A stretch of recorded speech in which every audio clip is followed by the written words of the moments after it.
Hello दोस्तों दोस्तों ये एक बेटा की कहानी है दोस्तों। ऐसा भी बेटा होता है। हेलो माँ, रवि बोल रहा हूँ। कैसी हो माँ? मैं ठीक हूँ। बेटे ये बताओ, तुम और बहू कैसी हो? हम दोनों ठीक हैं माँ। आपकी बहुत याद आती है। अच्छा सुनो माँ, मैं अगले महीने इंडिया आ रहा हूँ तुम्हें लेने। क्या?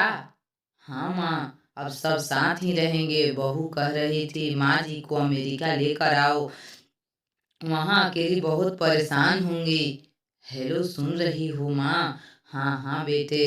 बूढ़ी आंखों से आंसू की धारा बह निकली। बेटे और बहू का प्यार नस नस में दौड़ने लगा। जीवन के 70 साल गुजार चुकी सावित्री ने जल्दी से अपने पल्लू से आंसू पोंछे और बेटे से बात करने लगी। पूरे 2 साल बाद बेटा घर आ रहा था। बूढ़ी सावित्री ने मोहल्ले भर दौड़ दौड़ कर ये खबर सबको सुना दी। सभी खुश थे। चलो, बुढ़ापा चैन से बेटे और बहू के साथ गुजर जाएगा। रवि अकेला आया था। उसने कहा कि माँ, हमें जल्दी ही वापस जाना है, इसलिए जो भी रुपया पैसा किसी से लेना है तो लेकर रख लो, और तब मैं किसी प्रॉपर्टी डीलर से मकान की बात करता हूँ। मकान? माँ ने पूछा। हाँ हाँ माँ, अब ये मकान बेचना पड़ेगा, वरना कौन इसकी देखभाल करेगा।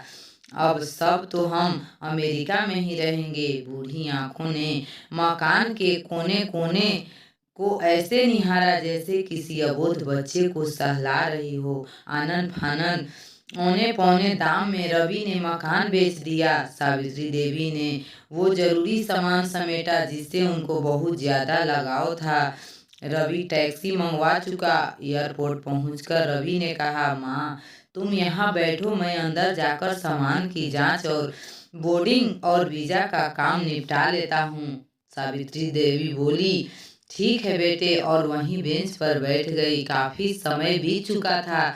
बाहर बैठी सावित्री बार बार उस दरवाजे की तरफ देख रही थी जिससे रवि गया था, लेकिन रवि अभी तक बाहर नहीं आया। शायद अंदर बहुत भीड़ होगी, सोचकर बूढ़ी आंखें फिर से टकटकी लगाए देखने लगी।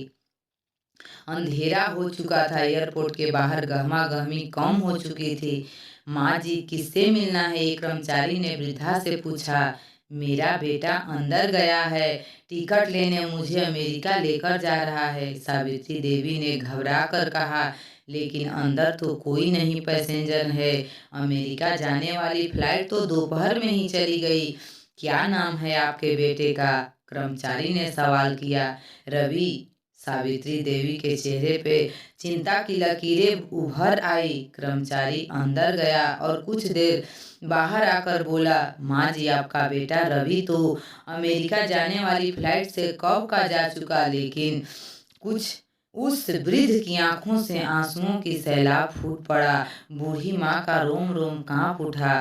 किसी तरह वापस घर पहुंची, जो अब बीत चुका था। रात में घर के बाहर चबूतरे पर सो गई। सुबह हुई तो दयालु मकान मालिक ने एक कमरा रहने को दे दिया। पति का पेंशन से घर का किराया और खाने का काम चलने लगा। एक दिन मकान मालिक ने वृद्धा से पूछा, माँ जी, क्यों नहीं आप किसी रिश्तेदार के यहाँ चली जाएं? अब आपकी उम्र भी बहुत हो गई है, अकेली कब तक रह पाएंगी? चली तो जाऊं, माँ बोलती है, लेकिन कल मेरा बेटा आया तो यहाँ फिर कौन उसका ख्याल रखेगा? आंख से आंसू आने लगा। दोस्तों, माँ बाप का दिल कभी मत दुखाना, माँ तो माँ ही होती है।